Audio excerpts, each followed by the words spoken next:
morning, everyone. Thank you, Noor. Thank you to the Atlantic Council. Thank you. It's my honor and my pleasure to be here. Congratulations, Your Excellency.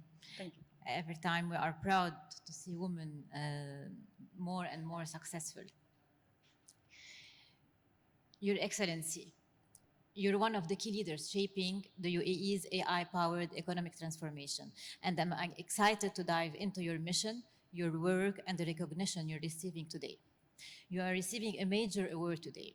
What does this recognition mean to you at this moment of a rapid AI and economic transformation? Thank you, everyone, for your support. Forums like this keeps us excited and keeps us really committed to this journey, because without the support of each other, we won't really know what lies ahead behind. And without the support of the community, I would not have been able to get where I am today. And I'm really, really, really excited. I've received so many awards, but it really means a lot when it comes from the industry. It comes from people who've witnessed your work and realized that the impact that you're doing, and that keeps you moving and really excited about working more. So thank you so much. With regards to technology, I mean, we all know how technology has been shaping all sectors and all industries and has been disrupting all capital markets. The top 10 companies around the world today are tech companies, and the leadership for AI is a position that everyone is looking at. The UAE has been really ahead of the whole region and really visionary in its understanding of how these technologies work, how do they impact our world, and how can we benefit from them.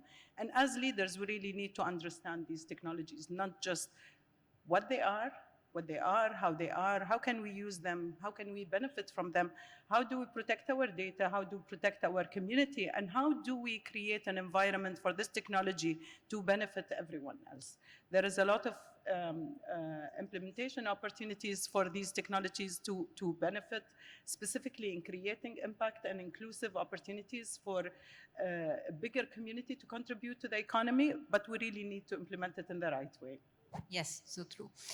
Many countries fear the future of AI. Why does the UAE choose to shape it instead of fear it? Many countries, they fear the future of AI. So why does the UAE choose to shape it instead of fear it?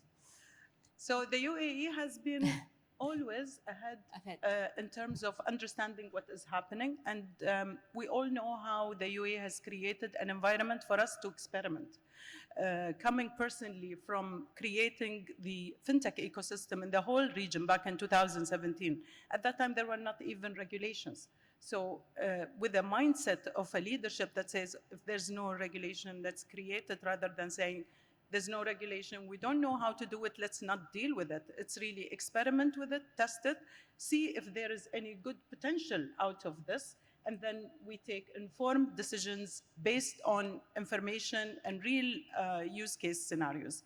Today, the whole region is really has an opportunity to be at a leadership position when it comes to artificial intelligence, whether it's investing in data centers, whether it's understanding the supply chain of rare minerals and critical minerals that supply and enable all of these AI data centers, which will be required for the future. And looking at the UAE, we're investing in the infrastructure, we're investing in developing the technology and really deploying the technology for the benefit of all. You're leading HE Credit Insurance. What are the most important AI-driven transformation? You were talking now about a lot of them you are implementing to strengthen the UAE's economic resilience. So with regards to HE Credit Insurance, just for the benefit of the audience, it's the export credit agency of the United Arab Emirates, and our role is really to protect international trade of UAE exporters, enable them access international markets, and secure all of these transactions. Now, when you are operating in a global landscape, there is a lot of risks that are going around, whether it's a geopolitical risk, whether it's a currency-related risk, whether it's a default of a buyer, a bankruptcy, a pandemic, whatever. And as a trader, you really, or an exporter, or someone who wants really to focus on trade, you don't want to deal with all of these risks. And this is why export credit agencies were created around the world to enable exporters or companies access global markets.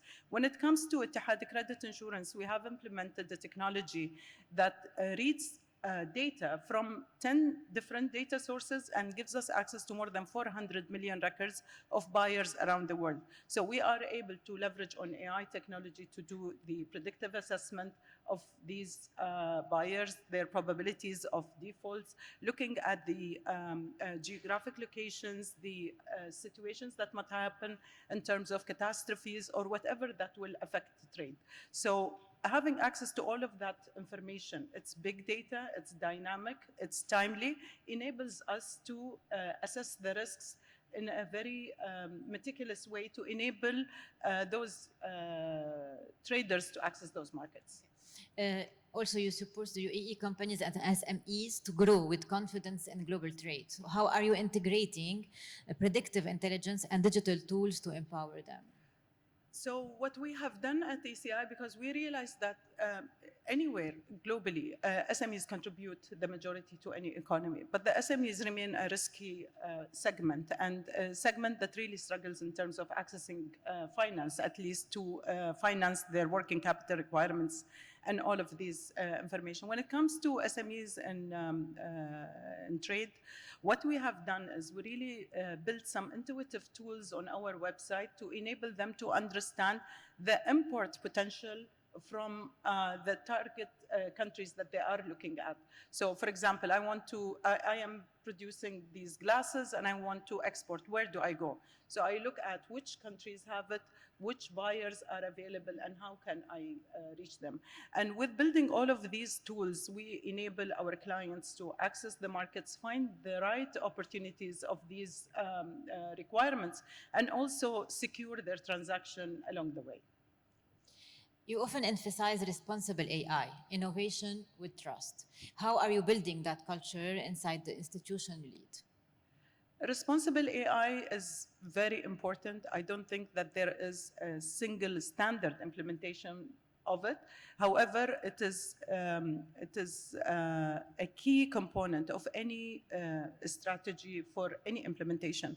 Because as we see today, with the deepfake and the fraud scenarios that can happen on AI, you really expose yourself to unprotected environment. And I believe that the role of governments and regulators is really to enforce and embed all of these regulations of AI before implementing them, because once we're dealing with a constantly and quickly developing technology. As we speak, there are modules that are being developed, not enough testing. There's a lot of excitement and everybody uses ChatGPT. True. Do you know how much ChatGPT has in terms of information about you and your kids and your family and Everything, your yeah. travel plans and your meal preferences? But we like the technology, but we can't trust it. So it's really important to build that trust and governance for AI to make sure that we protect our data, we protect our clients, and we are able to benefit from the value that this technology brings to the table. If you look ahead 5 years, what is the UAE's biggest opportunity in an AI-driven global economy? I don't think I need to look 5 years. It's already very Today. clear, alhamdulillah. The UAE is leading in terms of either building the data center, the infrastructure to operate the AI, making sure that we have access to the supply requirements for setting up all of these AIs. There is a lot of regulation that is being developed as we speak, and a lot of regulations are being discussed at forums like this, where it's a two-way conversation. The regulators engage with the community, understand what is going and what are the pressures that they are facing in terms of translating those challenges into working opportunities. So I believe the UAE has a great opportunity of being a hub for AI in terms of infrastructure, in terms of development, in terms of talent, and also in terms of connectivity between the world. Today, the UAE has a great infrastructure in terms of logistics. If we look at trade in particular, you have logistics, you have proximity, you have comprehensive economic agreements that the UAE have signed with more than 28 countries globally, strong G2G relationships. UAE is the biggest investor in the African continent. So there is a lot of potential that positions the UAE as a leader in AI, whether it comes to infrastructure, development, and talent. So we will not wait the 5 years. You're one of the leading Emirati women shaping the future of finance, trade, and AI. How do you see the role of women evolving in these sectors? And what more can we do to open doors for the next generation? We need to do more of these forums. I think with regards to the UAE in particular, we have an excellent representation of women across sectors, whether it's in leadership positions, whether as ministers, members of the cabinet, and within corporates, in public, private, and government. But it's not enough. We need more women to be there, and I believe with the support of institutions like ADGM and other entities and Atlantic Council bringing this talent over here to open this conversation and open this dialogue, we are sharing our experiences with the audience, and we are inspiring more women to join the journey. The journey might be bumpy, but what other way do we have?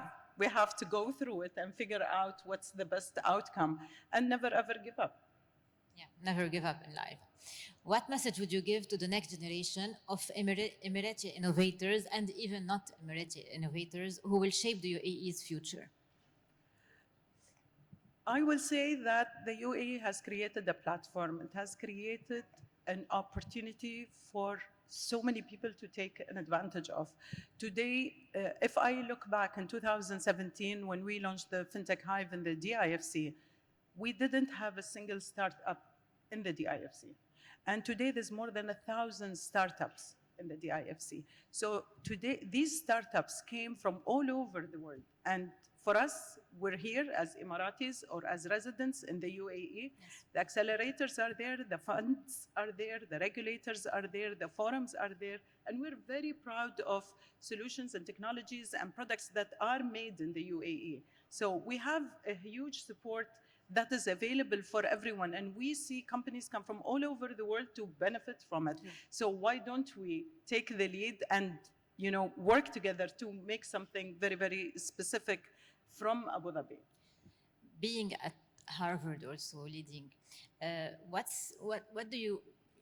what's your word to everyone? Everyone now wants to study, to go and do any new small AI courses and to understand more AI and others. So now, what do you say to anyone who wants to study and understand more AI? Which course? What do you suggest? What do you tell them? And even the new generation who doesn't know and who are lost, what to do? So we can't ignore the fact that the world continues to evolve, and we need to evolve as well. When it comes to artificial intelligence, so I personally joined the Mohammed bin Zayed University for Artificial Intelligence, and I did the first executive education in AI. But I thought that was not enough for me. And then I did the Harvard Business School Artificial Intelligence course. Again, there was more to AI that I wanted to understand, and then I did the Berkeley program for the AI. And each program gave me a different view of AI. And end of January, I'm starting the Oxford Business School for AI.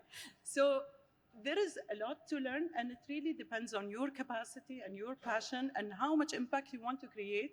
You really need to cover all aspects. I realized that I've done the machine learning, understanding the technology, the use cases implementation in AI, and I went and I met the VCs that invest in AI. I visited NVIDIA and others, but I didn't do the governance part, so that's what I'm doing now. So it's really important to continue upgrading yourself and your learning stack in terms of technology and what's happening if you want to remain in that industry. And I think it also comes from a personal passion more than an obligation, because you really have to like what you do to be there. And I would like just to mention a quote of the director of the World Trade Organization, Dr. Nagusi, when she said, "There is no right way to be a woman leader. Just be yourself." And I love that. Thank you so much. It's so inspiring. And yes, everyone should be himself or herself. Thank you. Congratulations again. And thank you for AGGM and the Abu Dhabi Financial Week for this opportunity. And again, thank you, Your Excellency. Thank you to Thank the you so National much. Council. Thank you, Atlantic Atlantic Council. Council and ADGM. Thank you.